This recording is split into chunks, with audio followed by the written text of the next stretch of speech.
Madame, Messieurs, bonsoir. Nous sommes très heureux de vous retrouver ce soir à travers cette tribune. Une tribune consacrée essentiellement à la présentation de la Caisse populaire du Congo, entendez CPC. Pour ce faire, nous avons l'insigne honneur de recevoir deux éminences grises de cette structure, à savoir M. Jean-Ly Twini, directeur général, et M. Madi Mabiala, chef du département juridique. L'essentiel sur la présentation de la Caisse populaire du Congo dans quelques instants.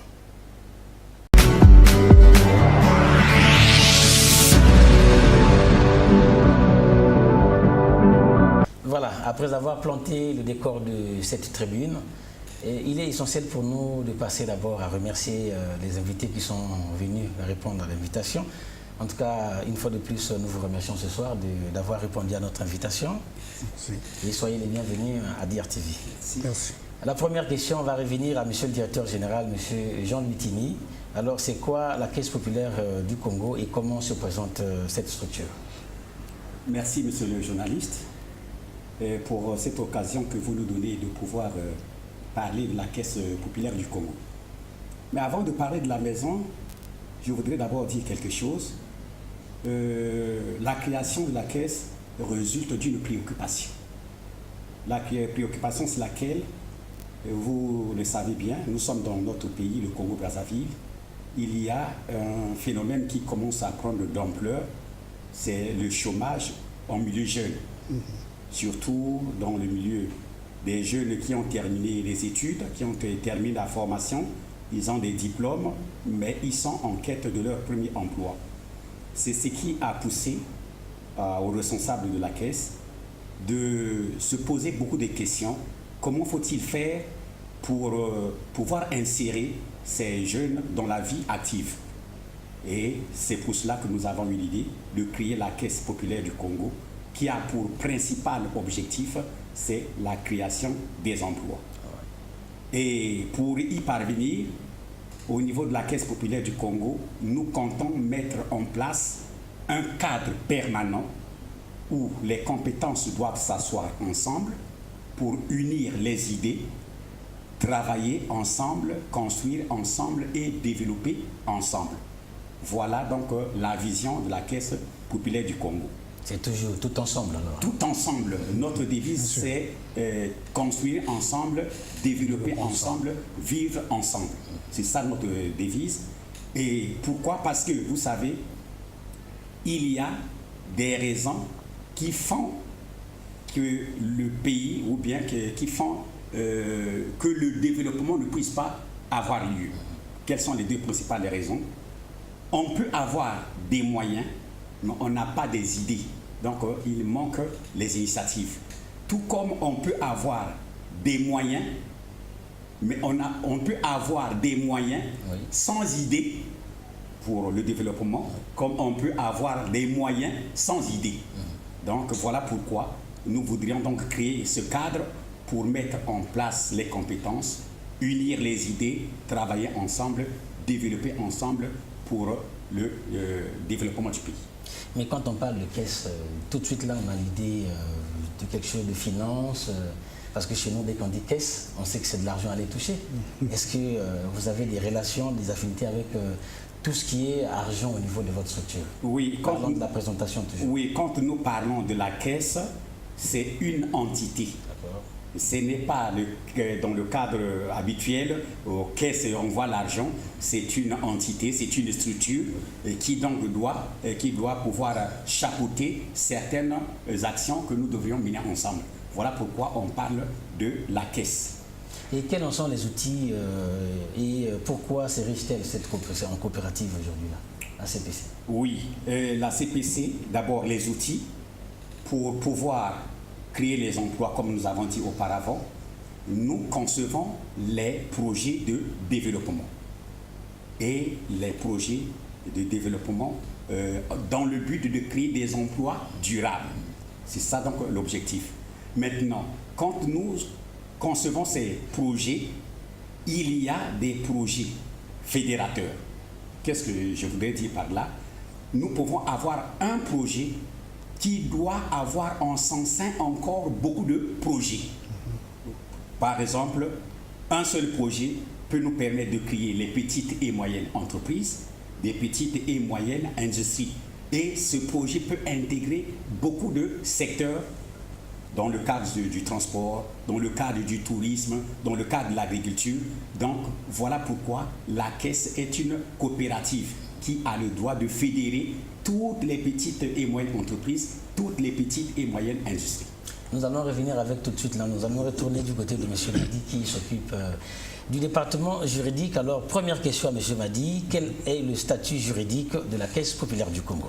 La Caisse populaire du Congo, naturellement, est une coopérative. Et comme toute coopérative, à la forme d'une association, régie selon la loi du 1er juillet 1901. Mais en même temps, dans le cadre national, en ce qui nous concerne au Congo, nous avons un récépissé qui date du 17 juillet 1996. Nous avons un NIU du 3 juillet 2017 et nous avons aussi des autorisations administratives. Et tout ça est publié au journal officiel. Et plusieurs organisations ont des bureaux mobiles à Pointe-Noire comme un peu partout et qui manquent quand même des sièges. Est-ce que vous, au niveau de la Caisse populaire du Congo, vous avez un siège? Naturellement, nous avons un siège construit dans un immeuble. En partant, on peut orienter. Hein. Bien sûr que oui. C'est vrai qu'à Pointe-Noire, il y a un problème d'adresse, oui. Mais du moins, sur 61 avenue rue Bouyala, c'est au centre-ville, mais on pourrait bien indiquer, en partant vers la côtière, vous arrivez à l'intersection du prolongement du Café Torino. À partir de là, vous avez l'hôtel Saint-Jacques et l'hôtel Ongoul. Notre immeuble est bien placé. Ah oui. Et l'immeuble est bien placé et situé. Chaque fois, vous avez la clientèle qui commence déjà à arriver pour comprendre un peu comment ça se passe chez vous là-bas. Naturellement, vu que notre service de marketing, notre service de communication travaille, et avec ces moyens, il y a beaucoup de personnes qui viennent déjà. Que ce soit des particuliers, que ce soit des entreprises. Merci bien, M. Madi. Et M. Tini, pour atteindre vos objectifs autrement, pour aboutir à votre programme, pouvez-vous nous indiquer si vous avez réellement des investisseurs? Les investisseurs, ok. Je voudrais d'abord dire ceci, que la Caisse populaire du Congo, qui est une coopérative, est une caisse de droit congolais. Donc l'initiative est une initiative nationale. Bon, maintenant, quand on a parlé des investisseurs, que sont les investisseurs? Il s'agit, comme je vais le dire, d'une initiative nationale. Nous avons besoin de l'implication de tous. Et nous rejoignons là notre devise. On a besoin de l'intervention, l'implication des actionnaires, l'implication des donneurs, l'implication de la population. Et tout cela font, ce sont des investisseurs. Comme vous, monsieur le journaliste, tel que vous êtes là, vous êtes aussi, vous pouvez être investisseur. Donc, notre philosophie, c'est celle-là. Nous avons en ce moment certains jeunes opérateurs économiques qui travaillent avec nous. Et dans ce cadre, nous voulons commencer d'abord par nos propres moyens. Et pour prouver, pour montrer que le Congolais n'est pas mendiant, le Congolais aussi a des initiatives. Donc tout le monde est en principe investisseur. Mais j'ai l'impression que vous avez oublié les hommes d'affaires, c'est-à-dire les opérateurs économiques. Déjà qu'on sait que chez nous, on n'a presque pas des opérateurs qui sont capables de vous renforcer les actions, puisqu'ils sont aujourd'hui là démissionnaires. Monsieur le journaliste, je m'inscris en faux. Pourquoi? Parce que nous ne croyons pas au niveau de la Caisse populaire du Congo qu'il n'y ait pas dans notre pays les opérateurs économiques. Il y a bel et bien des opérateurs économiques. Le problème, c'est lequel? Le problème, c'est parce que nous ne savons pas gérer les opérateurs économiques. Sinon, je peux vous poser la question, est-ce qu'il n'y a pas des jeunes opérateurs économiques chefs d'entreprise? Est-ce qu'il n'y a pas des opérateurs économiques chefs de société? Mais il y en a. Donc le problème, c'est au niveau de la gestion.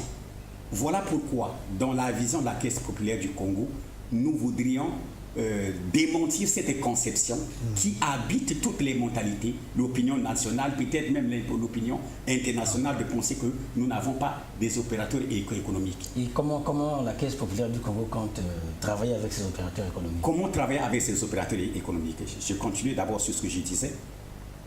Nous préférons appeler les opérateurs économiques étrangers. Mais nous marginalisons nos propres opérateurs économiques. Nous les sous-estimons. Mais quand on voit bien, nos opérateurs économiques ont étudié dans les mêmes écoles que ceux que nous apprenons. Ça peut être en Europe, ça peut être en Asie, ça peut être en Afrique. Mais curieusement, nous marginalisons, nous ne considérons pas les nôtres. Or, nous voulons cette fois-ci travailler avec les nôtres. Il faut les responsabiliser, il faut les faire confiance et ils pourront nous démontrer de quoi ils sont capables. Monsieur Madi, un mot sur ça. Bien sûr, j'allais rebondir sur un point. La conséquence, c'est quoi? Quand on octroie beaucoup de marchés aux étrangers, parce que ça, c'est le choc extérieur, mais il y a la fuite des capitaux. Et quand il y a fuite des capitaux, ça impacte sur l'économie nationale. Ah oui. Parce que, excusez-moi, si vous prenez un opérateur économique à Bangladesh, il va tout commander de l'Asie, même une pointe. Alors que ceux qui sont sur place, comme l'a dit le DG tout à l'heure, ils sont compétents, ils sont bien outillés, ils peuvent bien faire. D'ailleurs, dans la ville, vous voyez, il y a des œuvres qui sont là réalisées par des opérateurs économiques congolais. Voilà un peu sur ça que je voulais dire. Mais est-ce que, pour revenir à cette question, ce n'est pas une question qui va brûler le torchon. Non. Pour revenir à cette question, est-ce que vous pensez qu'il n'y a pas cette frilosité de certaines structures à ces opérateurs économiques parce que le suivi parfois, quand on a confié une mission, n'est pas bon. Et c'est pourquoi on est obligé parfois d'aller ailleurs pour aller regarder avec ceux qui font du travail sérieux. Le problème, c'est comme on l'a dit, il faut les faire confiance. Si on les fait confiance, mais effectivement, lorsqu'on décaisse les moyens pour confier soit un travail à faire, il faut obligatoirement le suivi. Le suivi doit se faire. Mais le problème surtout, le problème pour lequel nous sommes en train de nous insurger, c'est la marginalisation de nos jeunes opérateurs économiques. Ils sont marginalisés. Ils sont sous-estimés. Le suivi, ça, ce sont des choses qui viennent par la suite. Mais le problème, c'est d'abord les responsabiliser. Ils doivent travailler et on les accompagne. Et c'est la politique de la CPC. Mais c'est la politique de la CPC. Poursuivant cette tribune, nous allons repartir du côté de M. Madi. Quelles sont vos relations avec les autorités administratives de notre pays? Naturellement, nous le savons, toute autorité vient de Dieu. Et les autorités qui sont ensuite sur nous sont les autorités qui ont été établies par Dieu. Et tout à fait, vous allez comprendre qu'avec nous, il faille qu'impérativement, CPC, qui est personne morale, doit travailler avec les autorités dans tout ce que nous devrions faire.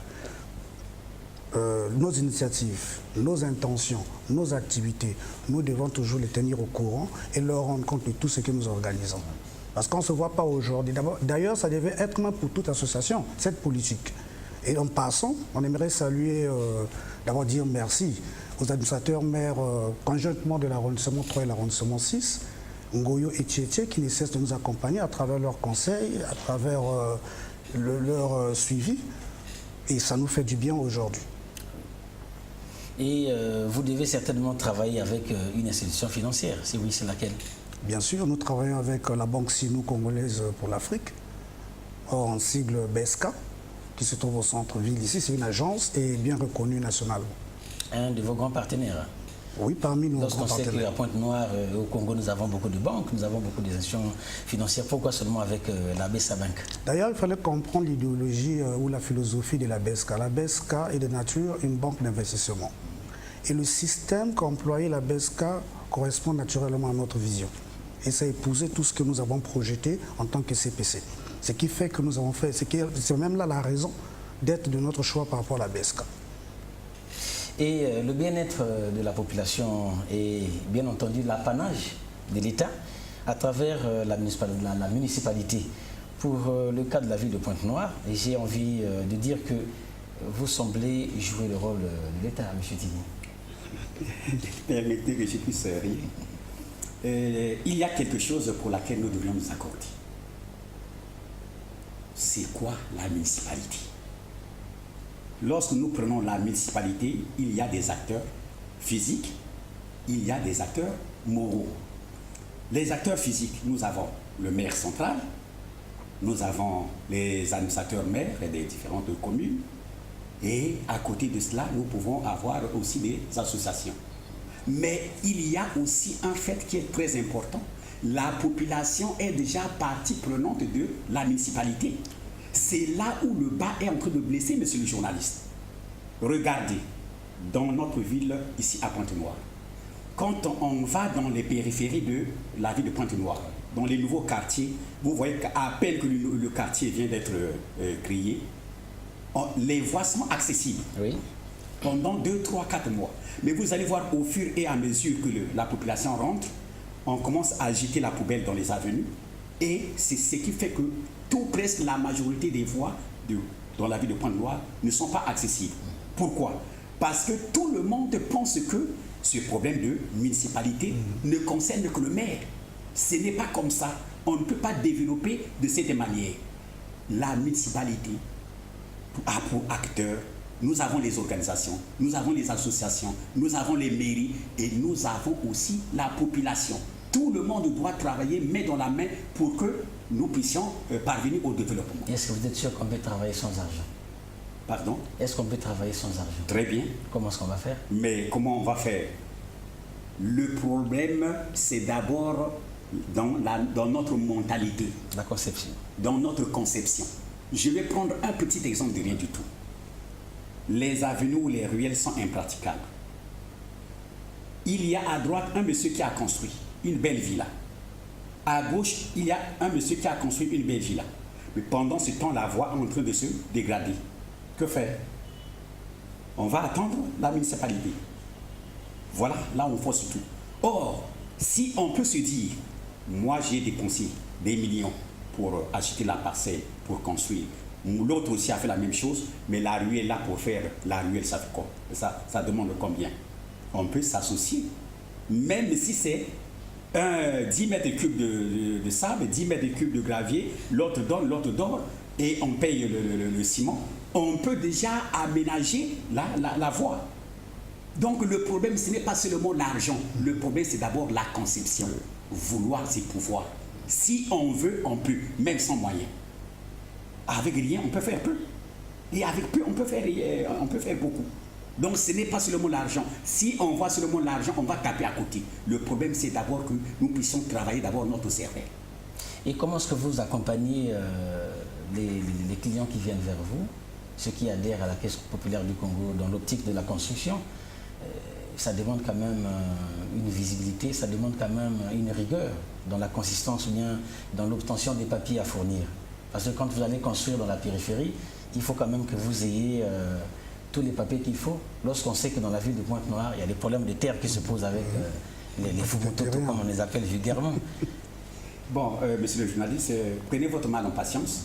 Pourquoi? Parce que nous avons un projet. Et les jours à venir, nous reviendrons sur ce plateau pour parler spécifiquement de ce problème-là. Et dans la ville de Pointe-Noire, plusieurs voix murmurent sur le projet Congo Coopérative et Développement Urbain. Et qu'en est-il exactement? Exactement. Ça rejoint ce que je viens de dire. On en parlera à vous bloquez la question, mais on veut quand même avoir le petit nœud de la question. C'est vrai qu'on va développer plus tard, mais au moins une esquisse pour donner une idée aux téléspectateurs qui vous suivent sérieusement. Et oui, c'est un projet qui est en train de susciter de l'engouement. Quand vous passez dans nos bureaux au siège, vous allez constater qu'il y a beaucoup de jeunes qui sont en train de venir. Et c'est un projet qui a pour but de créer à l'avenir une nouvelle petite cité moderne dans la ville de Pointe-Noire. Mais on reviendra à d'autres occasions. Et vous avez certainement des adhérents qui arrivent à la CPC. Comment est-ce qu'il faut faire pour s'adhérer à la Caisse populaire du Congo? Alors, les critères sont presque les mêmes pour toutes les associations. Oui. D'abord, il faudrait revenir sur un point. L'adhésion à notre association ne tient pas compte du clan, des tribus, de race. Parce que nous sommes ouverts, nous sommes très démocratiques. Donc, nous avons un département qui s'occupe de l'adhésion. Vous arrivez et... C'est quel département déjà? Vous avez le département de la communication, vous avez le secrétariat qui s'occupe de ça. D'accord. Il y a des hommes et des femmes qui vont les orienter. La personne se présente et doit avoir, en passant déjà, peut avoir une pièce d'identité. Déjà, ça c'est fondamental. Faire ses cartes photos et remplir une fiche. Ah oui. Mais nous savons déjà aujourd'hui avec les pièces d'identité, c'est pas facile, surtout avec la carte nationale d'identité. Pour avoir la carte d'identité, c'est pas facile. Est-ce que même avec un récépissé, ça peut passer? Non, c'est pour cela que je vous ai parlé d'une pièce d'identité. Oui. J'ai évité de parler de la carte nationale d'identité. Oui. pièce Même la d'identité, carte scolaire, c'est une pièce la carte d'identité. scolaire, le passeport. Le récépissé fait foi de la carte nationale d'identité. D'accord. Pour ajouter aussi, Oui. celui qui n'a pas encore de pièce, et au moins la personne peut avoir la connaissance. Même l'acte de C'est une pièce juridique. Bien sûr. On peut en ce moment. À Une pièce travers, d'état à travers la civil. connaissance, oui. Alors, on va continuer notre émission, on va continuer la tribune. Nous avons certainement des questions qui sont posées du côté de nos téléspectateurs qui connaissent déjà la Caisse populaire du Congo. Mais on se pose la question, il y a eu des années au Congo, nous avons assisté à l'ouverture de plusieurs agences de ce genre. Le cas de Humberto Brada, qui a endeuillé quelques Congolais avec l'argent qui est parti. Mais les gens parfois peuvent avoir peur. Est-ce qu'on ne peut pas se lancer dans la même optique?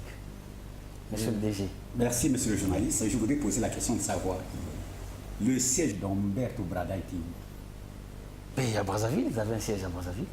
Ils étaient en train de louer, je crois. Bien sûr que oui. Mais nous ne louons pas. Voilà. Voilà, la réponse est déjà là. Oui, en dehors de nous, n'est pas loué, mais il y a des garanties. S'il y a la Caisse populaire du Congo, il doit avoir certainement une valeur ajoutée à ce que les autres n'ont pas pu faire. C'est quelle est votre valeur ajoutée? Notre valeur ajoutée, c'est d'abord le défi. Nous avons un défi.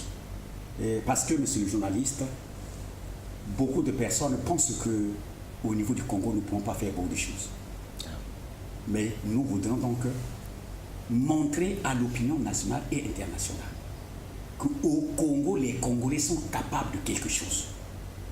Vous allez vous rendre compte que lorsque vous allez venir dans nos bureaux, quand vous allez voir le nombre des dossiers que les jeunes sont en train de déposer, ceux qui ont fait menuiserie, plomberie, il y a beaucoup. Mais c'est déjà une main-d'œuvre très très importante pour faire pousser les choses. Donc nous avons un défi parce qu'on entend parler d'autres personnes et aussi il y a quelque chose au niveau de notre pays, là où nous sommes en train de nous tromper, le manque de l'initiative privée. On veut que tout soit fait par l'État. Non, on ne peut pas travailler comme ça. Un pays ne se développe pas seulement par l'investissement public. Il faudrait qu'il y ait de l'initiative privée. Et quand on comprend comme ça, vous allez voir que là où l'État ne peut pas arriver, l'initiative privée vient pour faire le relais. La politique de la Caisse populaire du Congo, c'est que nous voulons accompagner le gouvernement de la République et son président dans le fameux problème qui est connu au niveau même international, où on parle de la lutte contre la pauvreté. Partout on parle, non seulement chez nous, même dans les grands pays, dans les grandes puissances, on parle de ce problème-là, de la lutte contre la pauvreté. Et c'est ce que nous voulons faire. Nous voulons accompagner le gouvernement de la République et son président à travers l'initiative privée. Donc voilà, c'est un défi et nous sommes là, on va veiller à ce que nous puissions relever ce défi. Pourquoi parler seulement d'autres pays? Pourquoi ne pas parler du Congo? Du Congo, oui. C'est ça, monsieur le journaliste. Monsieur m'a dit, sur le plan juridique, quelles sont les garanties que peuvent avoir les prétendants, sinon les adhérents à la Caisse populaire du Congo? Ok. Tous les adhérents qui viennent, nous les renseignons d'abord sur notre statut, c'est que nous sommes. Nous avons publié la Caisse populaire au niveau du journal officiel. Donc nous sommes reconnus par l'État, nous sommes reconnus par les administrations. Et aucune personne aujourd'hui viendrait vers vous sans avoir des renseignements exacts qu'est la DRTV. Voilà. Est-ce que la DRTV est enregistrée au niveau du registre du crédit et de la monnaie? Est-ce que la DRTV est reconnue par l'État? Est-ce que la DRTV est reconnue par les administrations? Et ça, c'est une garantie déjà pour nous. Et vous souhaitez rebondir sur la question que je venais de poser au DG sur Humberto Brada? Oui. Je vais encore flasher, parce que nous disions que Humberto Brada était une société financière qui monnaie l'argent. Oui. Or, il s'avère que la Caisse populaire du Congo, quand on parlait de caisse, au départ, le DG, on en a un peu parlé, on va bien détailler. Caisse, nous ici, on fait d'abord allusion à quelque chose où nous tous nous avons pratiqué pendant notre enfance. La petite caisse en bois, on venait tout mettre. Et nous, caisse, c'est la caisse des idées. D'où le DG avait dit, on peut avoir les moyens, mais on n'a pas les idées. On peut avoir des idées, on n'a pas de moyens. Vous, monsieur Demondez, vous avez des moyens, le DG apporte les idées, on fait une symbiose. La conjugaison des deux donnera un bon résultat. Donc voilà à peu près la différence entre Umberto ou les sociétés financières et nous, la Caisse populaire du Congo. En plus, nous parlons de construire ensemble pour vivre ensemble. Nous avons besoin de tout le monde, l'apport de tout le monde, puisque le travail de l'homme n'est jamais parfait. Et c'est ça la vraie garantie. Alors, donc nous aurons le temps d'approfondir ces questions quand nous aurons une autre tribune avec la Caisse populaire du Congo. Mais il y a une dernière question à poser, c'est peut-être pas une question, mais un dernier mot à donner au directeur général qui est présent pour les téléspectateurs qui sont les potentiels clients, les potentiels adhérents à la Caisse populaire du Congo. Bien, le dernier mot, c'est celui-ci. C'est à l'endroit de la population, c'est à l'endroit des actionnaires, à l'endroit des opérateurs économiques, pour leur dire ceci, que les portes de la Caisse populaire du Congo sont ouvertes et nous avons besoin de la participation et l'implication de tous pour que nous puissions mettre ensemble les idées, mobiliser les moyens, travailler ensemble, construire et développer. Nos portes sont grandement ouvertes, nous avons besoin, c'est un vaste programme, c'est un grand programme, mais si nous sommes unis, comme l'on dit, l'union fait la force, nous serons capables.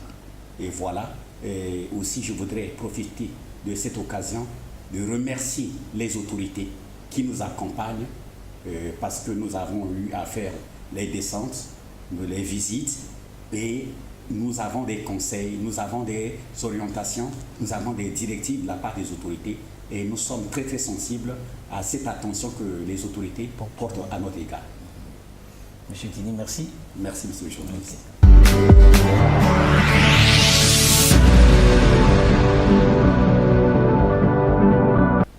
Voilà, nous sommes arrivés au terme de cette tribune. Vous avez compris qu'il s'est agi de la présentation de la Caisse populaire du Congo. Merci d'avoir suivi cette tribune. Nous nous retrouvons très prochainement avec le même plaisir et bonne suite des programmes sur DR TV, votre chaîne de proximité.